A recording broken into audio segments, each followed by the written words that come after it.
नमस्कार दोस्तों, कैसे हैं आप सभी। उम्मीद करता हूँ आप सभी बहुत ज़्यादा अच्छे होंगे।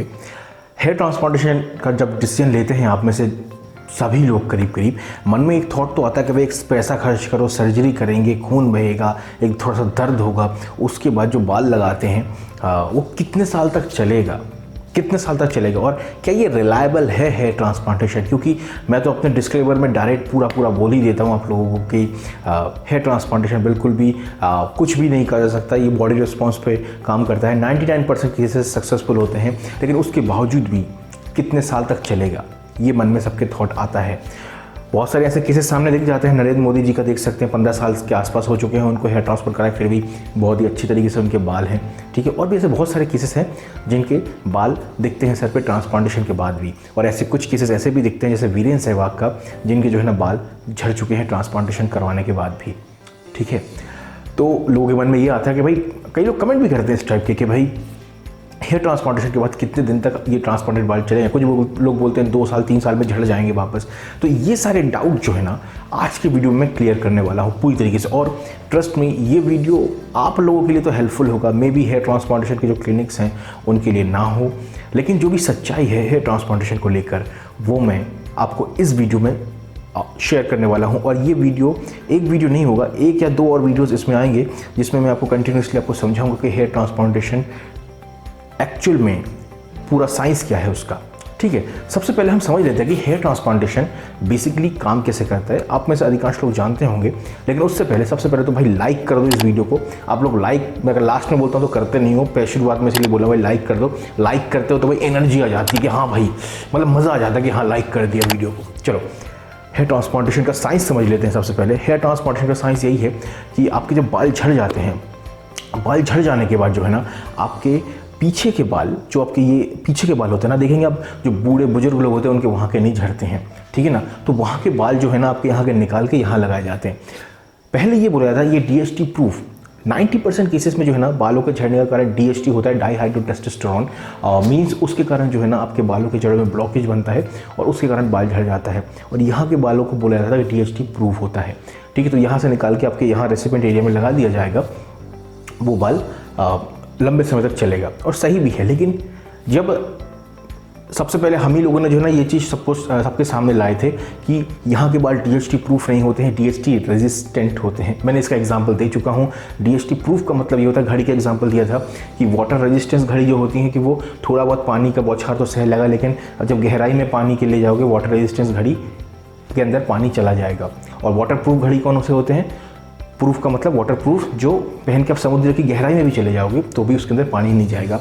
तो इस तरीके से हमारा जो यहाँ के डोनर एरिया के जो बाल होते हैं ना वो DHT रेजिस्टेंट होते हैं, DHT प्रूफ नहीं होते हैं। इसका मतलब ये है कि आपके जो यहाँ के बाल थे ना, मान के चलिए 90% DHT को जो है ना एंटर करने देता है अपने रूट्स में, तो यहाँ के बाल हो सकता है 10% 15% के आसपास जो है। ये मैं कोई साइंटिफिक आंकड़ा नहीं बोल रहा हूँ, मैं बता रहा हूँ बहुत कम मात्रा में DHT को एंटर करने देता है अपने रूट्स में ब्लॉकेज करने में। तो इसका मतलब ये हो गया कि आप जब यहाँ से निकाल के इस एरिया में जहाँ पे आपके DHT के सेल्स मौजूद हैं, DHT जो चमड़ी उस एरिया में जो लगी हुई है वहाँ पे इम्प्लांट करते हैं, तो यहाँ के बाल भी जो है ना वो DHT वाले एरिया में उस तरीके से बिहेव करना शुरू करते हैं। इसका मतलब ये है कि लॉन्ग टर्म में जो है ना आपके ट्रांसप्लांटेड बाल पतले हो जाएंगे। ठीक है, पतले हो जाएंगे और इन फ्यूचर एक टाइम पे आके वो झड़ भी सकते हैं, जो कि हमारे जो एक्चुअल बाल हैं वो भी होंगे ऐसे ही। ठीक है, तो ये बेसिक साइंस है हेयर ट्रांसप्लांटेशन का। अब हम जरा समझ लेते हैं कि किसका हेयर ट्रांसप्लांटेशन का रिजल्ट ज़्यादा लंबे समय तक चलेगा। ठीक है, सबसे पहली चीज़ समझ लीजिए कि अगर आपका डोनर एरिया अच्छा है, डोनर एरिया अगर आपका अच्छा है, जो डोनर एरिया पीछे के जो बाल होते हैं वो अच्छा है, और आपके ग्राफ्ट की क्वालिटी बड़ी ज़ोरदार है, बड़ी ज़ोरदार ग्राफ्ट की क्वालिटी है, बालों की क्वालिटी भी अच्छी है, तो ये मान के चलिए आपका हेयर ट्रांसप्लांटेशन अगर सब कुछ सही रहे, मैं ये मान के चल रहा हूँ कि आप स्वस्थ रहेंगे, ईश्वर की कृपा हो तो आप सब स्वस्थ ही रहेंगे आजीवन। ठीक है, आप स्वस्थ रहें, ईश्वर करे कोई स्ट्रेस ना हो, कोई पोल्यूशन के अफेक्ट ना हो आपके ऊपर, तो उस कंडीशन में आपका हेयर ट्रांसप्लांटेशन का रिजल्ट काफ़ी लंबे समय तक चलने के चांसेस बहुत स्ट्रॉन्ग है। इसीलिए मैं आप लोगों को जो है ना अपने डोनर एरिया की पिक इस तरीके से खिंचवा कर और इस तरीके से अपने बॉल्ड एरिया की पिक खिंचवा कर अपने इस व्हाट्सएप नंबर पे मांगता हूँ, ताकि आपको मैं गाइड कर पाऊँ कि आप हेयर ट्रांसप्लांटेशन के लिए एक अच्छे कैंडिडेट हो या नहीं हो, आपको अपने बारे में एक रियलिस्टिक नॉलेज होना चाहिए, ठीक है। इसीलिए मैं आप लोगों से मांगता हूँ, ठीक है। अब दूसरे कैटेगरी के लोग कौन से होते हैं? जिनका टोनर एरिया डल है, मीन्स पतले बाल हैं, ठीक है, ज़्यादा बॉल्ड एरिया बड़ा है, ठीक है ना, और ग्राफ की क्वालिटी भी कुछ खास अच्छी नहीं है, बालों की क्वालिटी भी एवरेज है। इस टाइप के लोगों का हेयर ट्रांसप्लांटेशन जो पहले टाइप के जो लोग थे उनके कंपैरिजन में कम चलेगा।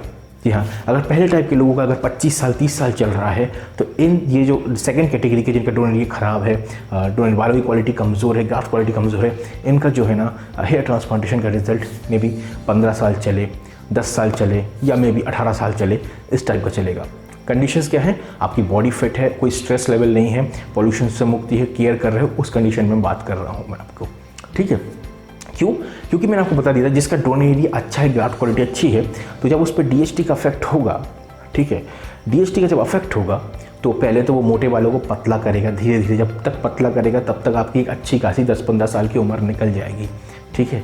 निकल जाने के बाद जो है थोड़े बहुत पतले हो जाएंगे, तो एज के साथ साथ पतले होंगे, तो मिनिचराइज जब होंगे बाल तो उतना पता नहीं चलता कि चलो भाई उम्र भी हो गई है तो पतले होगा, तो फिर भी उनके सर पे बाल टिका रहेगा। लेकिन जिनके डोनर एरिया में बाल ऑलरेडी कमज़ोर हैं, ग्राफ्ट क्वालिटी ख़राब है, बालों की क्वालिटी ख़राब है, समय के साथ साथ उनके और भी थोड़े भी और पतले हुए, मिनिचराइज हुए, तो उनका स्कैल्प दिखना चालू हो जाएगा, डेंसिटी कम दिखना चालू हो जाएगा, और वो टेंशन में आना चालू होगा, मेरा फेल हो गया, मेरा फेल हो गया, मेरा फेल हो गया, ठीक है ना। इस टाइप की केसेस होंगे, और इस लेवल पे आजकल सर्जरीज हो रही हैं। अगले आने वाले 5 साल में कई सारे ऐसे केसेस निकल के आएंगे जो अपना बोलेंगे कि भाई मेरा यहाँ से हेयर ट्रांसप्लांट कराया, मेरा फेल हो गया, यहाँ से कराया, फेल हो गया, क्योंकि अपने बारे में बिना जाने लोग हेयर ट्रांसप्लांटेशन करा रहे हैं, और मे बी उनके साथ हेयर ट्रांसप्लांटेशन बिल्कुल जस्टिफाइड भी हुआ होगा, लेकिन क्योंकि उनके डोनर एरिया में दम नहीं था, बालों क्वालिटी में दम नहीं था, वो इस चीज़ को समझ नहीं पाएंगे। अब इन सब चीज़ों में सबसे बड़ा विलेन कौन है? सबसे बड़ा विलेन है DHT, डाईहाइड्रोटेस्टोस्टेरोन, जिसके कारण 90% लोगों के, लड़कों की बात कर रहा हूँ मैं, 90% लोगों के बाल झड़ते हैं, ठीक है।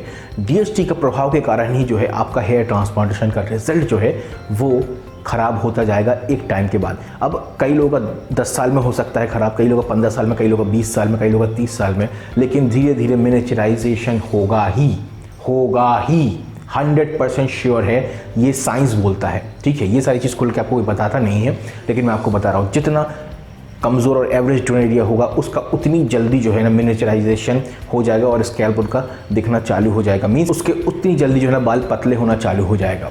ये बेसिक कॉन्सेप्ट है, और जिसका जो है टोनर एरिया अच्छा है, ग्राफ्ट क्वालिटी अच्छी है, बालों की मोटाई अच्छी है, उसका थोड़ा सा लेट होगा। अब बात ये आती है कि इन सब चीज़ों में जो विलन है DHT, डाईहाइड्रोटेस्टोस्टेरोन, इसके जो ब्लॉकर्स होते हैं उसका बहुत ही इंपॉर्टेंट रोल यहाँ पे आता है। और यहीं से वो सवाल भी उठता है, क्या हमें ज़िंदगी भर जो है दवाइयाँ लेनी पड़ती है हेयर ट्रांसप्लांटेशन के बाद? इसका जवाब बहुत बड़ा है, इसके ऊपर मैं संक्षिप्त में अगला वीडियो लाने वाला हूँ, ठीक है। लेकिन अभी ये समझ लीजिए, आपके हेयर ट्रांसप्लांटेशन के रिजल्ट को मेंटेन रखने के लिए DHT ब्लॉकर का एक बहुत बहुत बहुत बड़ा रोल होने वाला है इन फ्यूचर में, ठीक है। मीन्स आप अपने डाईहाइड्रोटेस्टोस्टेरोन का लेवल किसी दवाइयों से जो है ना नीचे कर पाएँ, जितना नीचे रखेंगे उतना लंबा जो है आपका हेयर ट्रांसप्लांटेशन का रिजल्ट चलेगा। मैं यहाँ पे उन लोगों की बात कर रहा हूँ जो डाईहाइड्रोटेस्टोस्टेरोन के कारण जिनके बाल झड़े हैं, और आप हम सब 90% लोग जो हैं उसी के अंडर में आते हैं। बहुत कम % लोग हैं जो कि स्ट्रेस के कारण बाल झड़े हैं, पॉल्यूशन के कारण बाल झड़े हैं, बॉडी में न्यूट्रिशन की कमी के कारण बाल झड़े हैं, कुछ बीमारी हैं तभी बाल झड़े हैं। ये उस कैटेगरी में नहीं आते हैं, लेकिन जिसका स्ट्रेस लेवल ज़्यादा है उसको स्ट्रेस लेवल पर काम करना पड़ेगा अपने हेयर ट्रांसप्लांटेशन के रिजल्ट को मेंटेन रखने के लिए। जो पॉल्यूशन के कारण जो है जिसके बाल झड़े हैं वो पॉल्यूशन से बचाना पड़ेगा, ठीक है ना। ये उनके लिए 10% लोगों के लिए जिनको कोई बीमारी रही है, थायराइड रहा है, हाई थायराइड रहा है, ठीक है ना, तो वो अपने थायराइड को मेंटेन करेंगे तो हेयर फॉल कंट्रोल हो जाएगा। ये उनके लिए 10% लोगों के लिए। लेकिन 90% लोग जो DHT के कारण जिनके बाल झड़े हुए हैं, हम सब पे ये चीज़ लागू होता है कि हेयर ट्रांसप्लांटेशन के रिजल्ट को मेंटेन रखने के लिए हमको DHT ब्लॉकर्स लेते रहना पड़ेगा। इसके बारे में मैं आपको डिटेल में अगले वीडियो में बताऊंगा। अब सवाल ये उठता है कि मैंने हो सकता है आप में से कई सारे लोगों को मायूस कर दिया हो, कई सारे लोग बोलेंगे भाई इससे अच्छा तो हेयर पैच यूज़ कर लो, हेयर पैच यूज़ कर लो, ठीक है ना। लेकिन ये मैं आपको सिर्फ उन लोगों के लिए मैं ये चीज़ वीडियो बना रहा हूँ जिनके माइंड में ये चलता है, इमेज नहीं बन रही कि भाई हेयर ट्रांसप्लांटेशन का रिजल्ट कितना लंबा चलेगा, उनके लिए है। अब मैं आपको बता दूँ कि आपको हेयर ट्रांसप्लांटेशन कराना चाहिए या नहीं कराना चाहिए। सिंपल सी बात है भाई, मैंने हेयर ट्रांसप्लांटेशन कराया, मेरा क्राउन एरिया अभी भी थोड़ा सा थिनिंग दिखेगा उसमें, लेकिन मैं बहुत ज़्यादा कंफर्टेबल हूँ। अगर 10 साल भी चल जाते हैं, मेरी जो यंग एज है उसको मैं पार कर जाऊँगा, ठीक है ना, बहुत कंफर्टेबल हूँ। मैं बोलता हूँ एवरेज से एवरेज बंदे का 10 साल तो ईजिली चल जाएगा हेयर ट्रांसप्लांटेशन। एक माइनर सी सर्जरी होती है, एक झमेले से, विग, पैच, ये सब चीज़ों से, झमेले से ईजिली बचा जा सकता है, ठीक है ना। अगर आप दवाइयाँ भी यूज़ नहीं कर रहे हो, मीन्स 6 महीने के बाद जो DHT ब्लॉकर्स अगर नहीं भी ले रहे हो, ठीक है ना, तो भी आपका एक लंबा चल सकता है हेयर ट्रांसप्लांटेशन, ठीक है। थोड़ा बहुत केयर करके, डर्मा रोलर यूज़ करके अच्छा खासा चल सकता है, ठीक है। तो हेयर ट्रांसप्लांटेशन एक अपने आप में एक जुआ है, अपने आप में एक गैम्बलिंग है, ठीक है ना। हेयर ट्रांसप्लांटेशन को इमोशनल टच देकर अपने यहाँ पे बांध के मत रखना। अपने हेयर ट्रांसप्लांटेशन से प्यार करो, अपने हेयर ट्रांसप्लांटेशन को पूरी तरीके से अच्छी एनर्जीज़ दो, ठीक है, सब कुछ करो, लेकिन उसको इमोशनली जो है ना यहाँ पे बांध के मत रखना, क्योंकि हेयर ट्रांसप्लांटेशन के ऊपर एक साइंस वर्क कर रहा है और आपके बॉडी में कुछ ऐसे रिएक्शंस हुए हैं जिसके कारण आपके जो एग्जिस्टिंग हेयर्स थे वो झड़ गए, ठीक है। तो फिर आप जो कि भगवान ने दिए हुए थे, और आपके जो ट्रांसप्लांटेड हेयर जो यहाँ से निकाल के यहाँ पर लगाए जा रहे हैं, ठीक है, उसकी कोई गारंटी वारंटी कुछ भी नहीं होती है। मैंने आपको साइंस समझा दिया है कि जितना कमज़ोर डोनर एरिया वो उतना कम चलेगा, जितना अच्छा डोनर एरिया वो उतना ज़्यादा चलेगा। इसमें अगर आप DHT ब्लॉकर्स लेते रहोगे तो इसका टाइम पीरियड आप और बढ़ा सकते हो, ठीक है। वहीं पे मैं जो 18 से लेके जो 20, 22, 23 साल के बंदे हैं जिनका हेयर फॉल काफ़ी हो रहा है, वो किसी डॉक्टर से मिलो, और आपके केस में सिर्फ DHT ब्लॉकर काम करेगा। अब ये हेयर ट्रांसप्लांटेशन डिसीजन मत लो।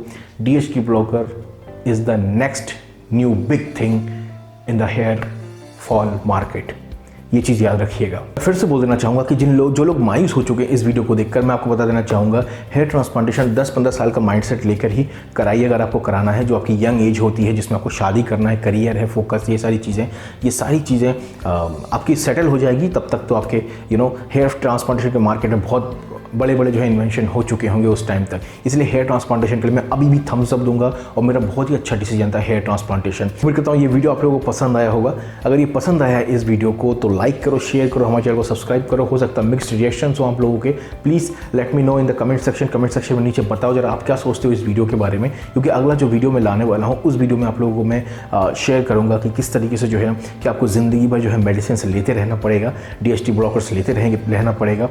ये सारी चीज़ें मैं आपको अगले वीडियो में आपके साथ शेयर करूंगा। तब तक के लिए बाय बाय, टेक केयर, अपना ख्याल ज़रूर रखिएगा।